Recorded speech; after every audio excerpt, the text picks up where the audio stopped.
very much, ladies and gentlemen, and the children who are here today. Ningependa kuamkua wote. Bwana asifiwe. Asifiwe Yesu. Ochamegetugul. Kongwe. Your Excellency, the Governor, Baringo County, Honorable Benjamin Cheboy. You know William is still in my head. Yeah, so let me repeat.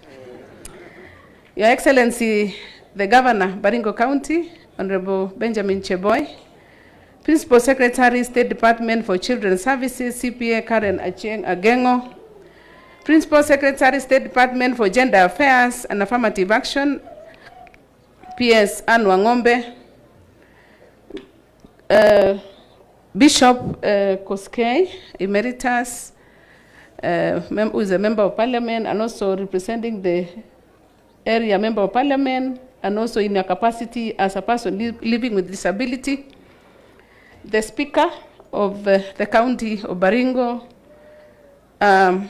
all the MCAs, the officials from the county assembly, the officers from the State Department for Gender, Culture, and Arts, Children's Services who are here, the staff of Kabarnet School for the Deaf and Blind, Kana Girls Rescue Center, AIC Chemalingot Rescue Center, Eldama Ravine Children Home and Sunrise Children Home, Kapsergong Special School, Marigat Special School, Ochi Special School, Kabatonjo Special School, and even those who have not been mentioned, our dear children, distinguished guests, ladies and gentlemen, good afternoon. It is with profound joy that I join you today at this unique and vital institution serving our children. I wish to sincerely thank the leadership and staff of this school for your continued dedication, compassion in supporting children living with disabilities. My visit today is driven by our shared commitment to ensure that every child in Kenya, regardless of their abilities or background, has access to quality care, education, protection, and the opportunity to thrive. Many of the children here were faced with complex challenges brought about by disability, poverty, neglect, or limited access to essential services. This school and other similar institutions within the county have been instrumental in dealing with these challenges and improving the lives of these children. Ladies and gentlemen, the care and protection of children is not just the responsibility of the state. It is a shared responsibility that involves every member of the society, whether in government, non-profit organization, the private sector, or faith-based institution. We all have a role. Parents play a critical role in the bringing of their children. They provide basic needs and the moral compass for children. Parents must therefore take this important God-given role seriously in order to have useful citizens in the future. As we reflect on the state of child care and protection in Kenya, it is important to acknowledge the evolving role of institutional care across the country. Charitable institutions continue to house a significant number of children in need of care and protection. These institutions serve as vital field service and points for the sub-county to the children officers. The institutions provide critical short and long-term placement for children rescued from abuse, abandonment, trafficking, and other distressing situations. We must appreciate the role they play in stabilizing these children and giving them a second chance at life. We applaud this institution for the great work of taking care of the orphans, the vulnerable children, and children living with disabilities. Ladies and gentlemen, Kenya, like many other countries, is undergoing a major transformation in how to care for vulnerable children. the global and regional child protection agenda as guided by United Nations guidelines for the alternative care of children and the African Charter on the rights and welfare of child advocates for care systems that are family and community-based as espoused by our peers.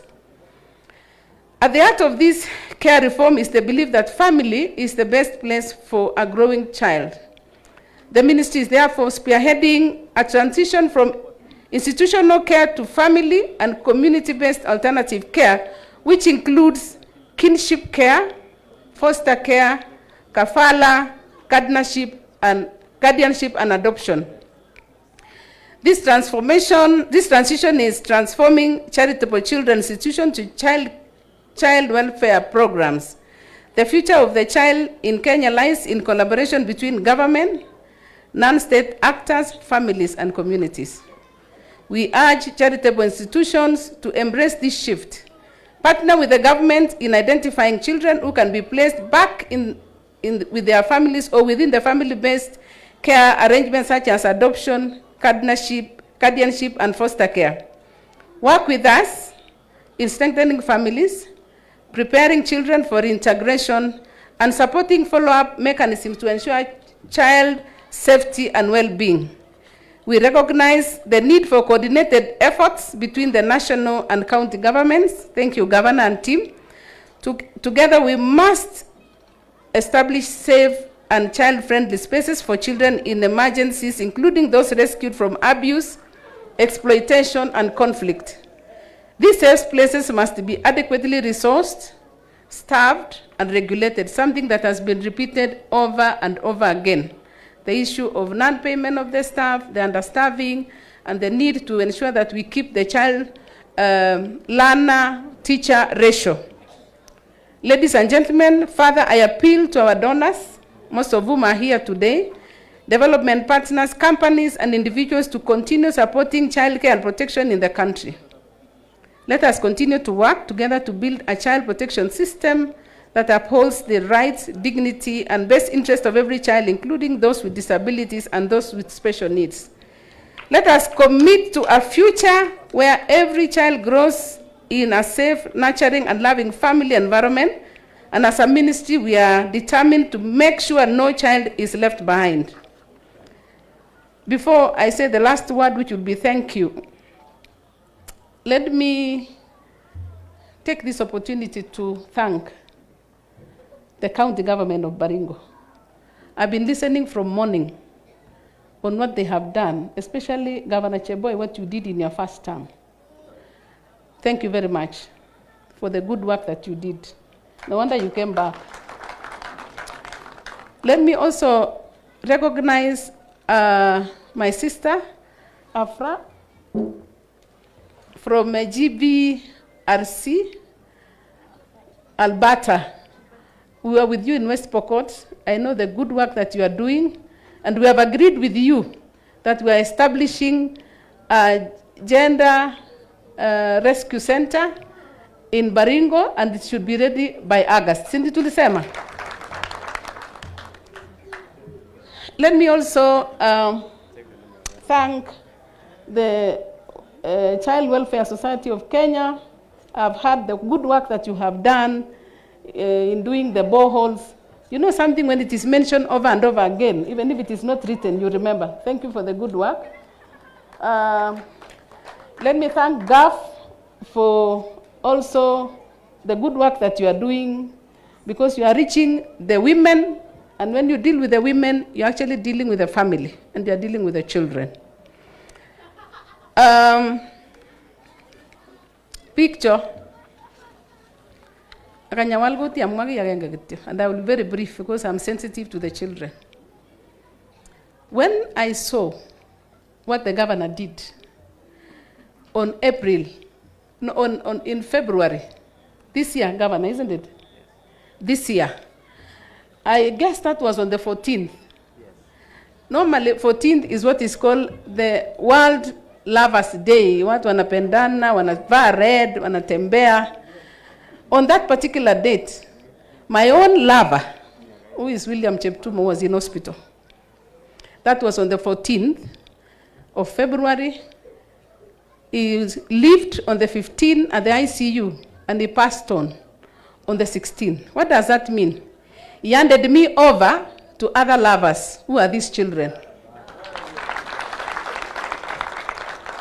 And therefore, when I was given the assignment, I asked myself, where do I begin? Aya inne. Alla wa kanisa alla mayami. Alla wa school alla olo. God spoke to me, pastor and chairman, that the best place to go is Kabarnet School for Deaf and Blind. And I took time. I prayed about it, and I sent a message, and I did not have to wait until I get payment or anything. So I want to thank a special group that agreed with me that we need to do something. What you see around here was not financed by anyone other than Lagap Koroni. And I will make a special mention of them. The CEOs from Baringo County, Koros, Philemon Kandie, Lemarkoko, CEO of Kenya Power, the CEO of Kenya Ports Authority, Mr. William, led by the PS, they contributed a whopping 2 million to make this function a success. I also want to mention the owner of KSFM, Cheptumo, who also sent me a contribution to, because I told them I'm going to see our children. Those children who are in Baringo are all our children. So all this has been facilitated by them. We did not get a shilling from the government. It is Lagap Koron. I also contributed and said, now that I have a new family, I also gave a contribution from Cheptumo and Company Advocates to give back to the society, because you people voted for Cheptumo religiously for 20 years. From the year 2007, 2013, 2017, and 2022, until he went to meet with his maker and handed me over to these children. So, what am I saying? That my relationship with this school is not only today, it has begun. And I'm going to work with you, and no wonder His Excellency the President, in his wisdom, chose to give me to be the lead of a state department that deals with children's services, among the other two, which is gender and culture. I thank him for that. And therefore, as a leader in this county, immediately I was given leadership, I asked myself, where do I begin? And as a good student of somebody who has lived with a politician for all those years, I learned that you do not begin with the ground, you begin with the leaders. So the first team I called was the members of parliament.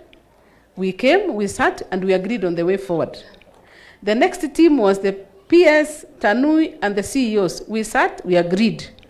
Thereafter, I booked a special appointment to see the head of public service, Felix Koskei, with my team to go and discuss matters Baringo.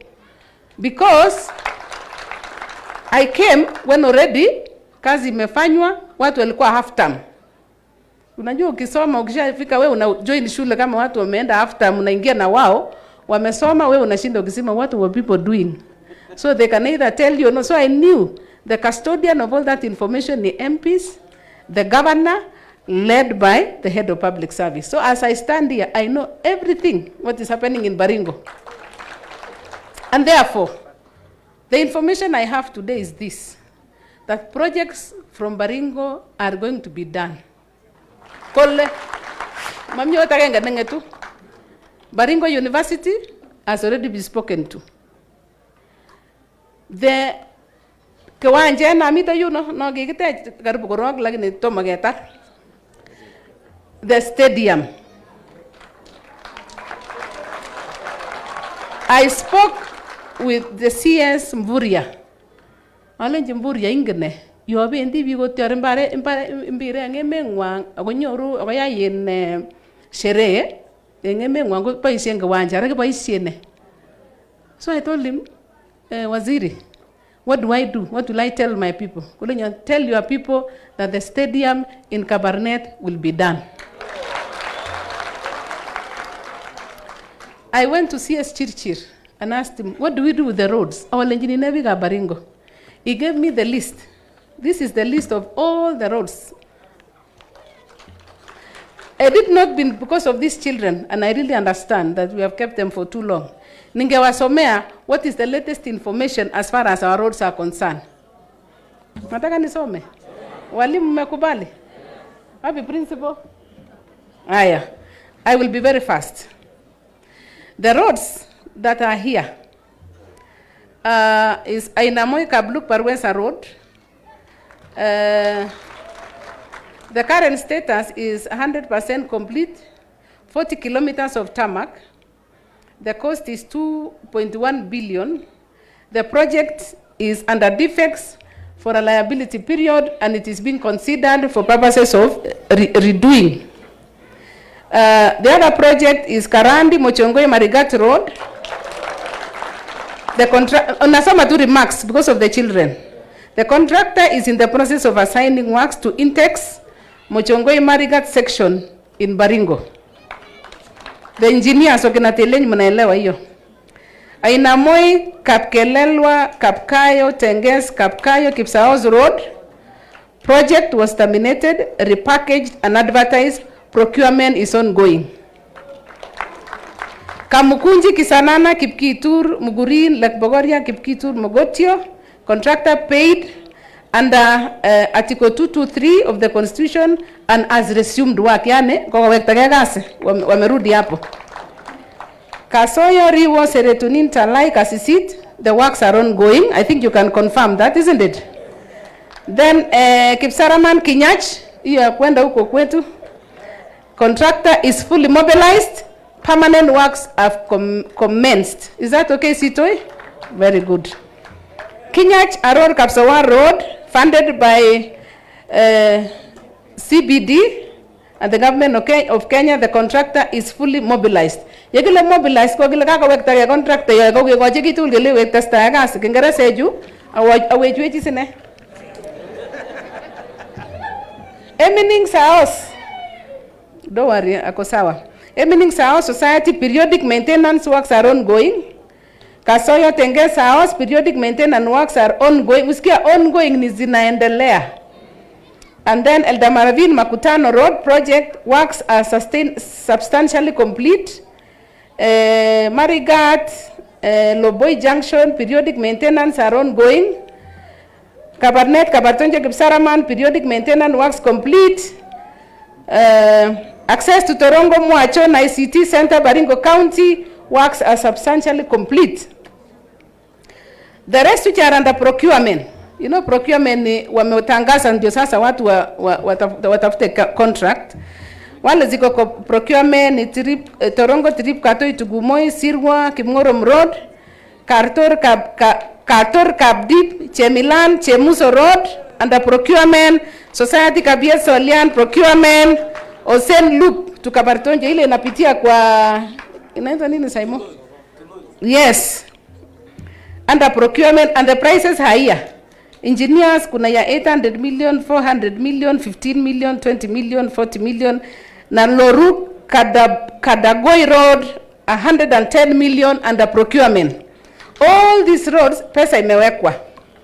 Kwa hivyo procurement itafanyikana, and I want to promise you, I will not give those people rest because I'm not an engineer, but they have to explain to me.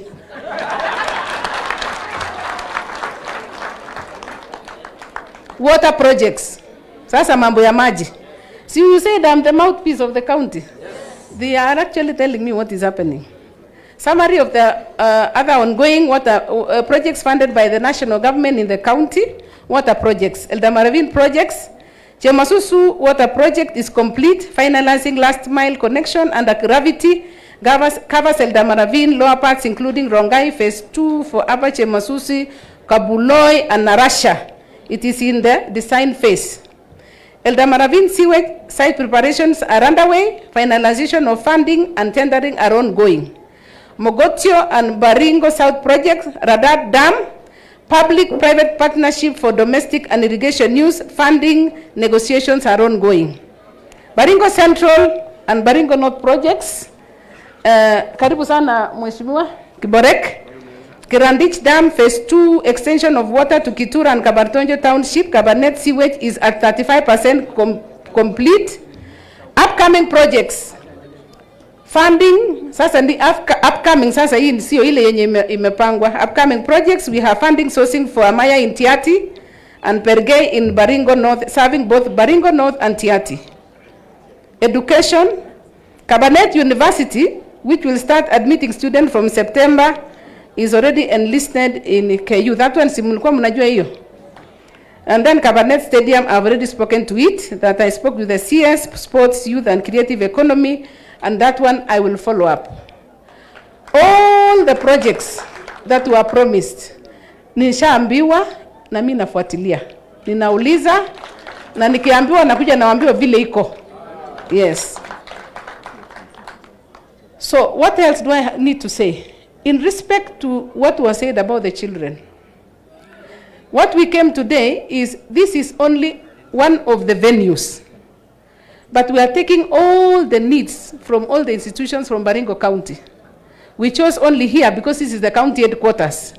And this school happened to be within the county. County headquarters. So we are collecting all the information. Tunachukua hiyo information yote. Tunaenda kukaa chini kama wizara, pamoja na Ministry of Education ambayo walikuwa wametuma representative. And then we see how we are going to deal with those issues. It is not good just to say one off, ati tunatoa tu pesa hii. We need to come up with a decision or a model that we will not have to be coming back every year na walimu wanakaa hapo wakiuliza what do we do. Si ni ukweli? So we are here as a government. Na government ya William Ruto is a listening government, let me tell you. It is a listening government. It is a responsive government. It is a government that we are being told, what are you doing in the offices? Go and then mashinani muongee na raia, muambie ile kazi inafanyika. Hata kama umekaa hapo for 3 months, the moment you took the Bible and the Constitution, off to the road. You don't have to wait. And that is, you will get used to me. I will come to Baringo many times until I don't become a visitor. Because ile bendera na peperusha ni ya Baringo County. And therefore, Baringo County must feel and know that the government is there for them. And before 2027, most of these things that you are seeing, tutakuwa tumemaliza, including even renovating. Tuko na airstrip iko hapa. Kwani sisi hatutaki kuja na ndege? Kwa nini? Kuna wenye wako na 2 3, why not us, governor? Does our governor have to drive all the way to Nairobi? Kana ingia hapa ashuke Nairobi arudi jioni? It is possible. People have to speak. We have a government that is listening. Lastly, or register na SHA. Kagile, we are less than 40%. 37%. We are 37%. Are you more register in SHA? Kogaronia pieto shida amugimnyando se nungonyune. You are well today, tomorrow you are not well. And health is your wealth. So tafadhali, because SHA is working, register. Because the university is coming to Kabarnet, invest. So that we have students where they are going to stay. Those of you who are a little bit endowed, please let us invest in our county, including me, so that we have resources revolving around where we have. Students wakikuja, wanataka kukaa kwa manyumba mzuri, kwa sababu wamesoea, they want to be like any other university, isn't it? And our university is going to be great, let me tell you. It is not going to be, na by the, tuko mbele, mtashangaa. Tukianza hivi ile campaign tutafanya. Kila mtu atakuwa anasema anataka kusoma Baringo.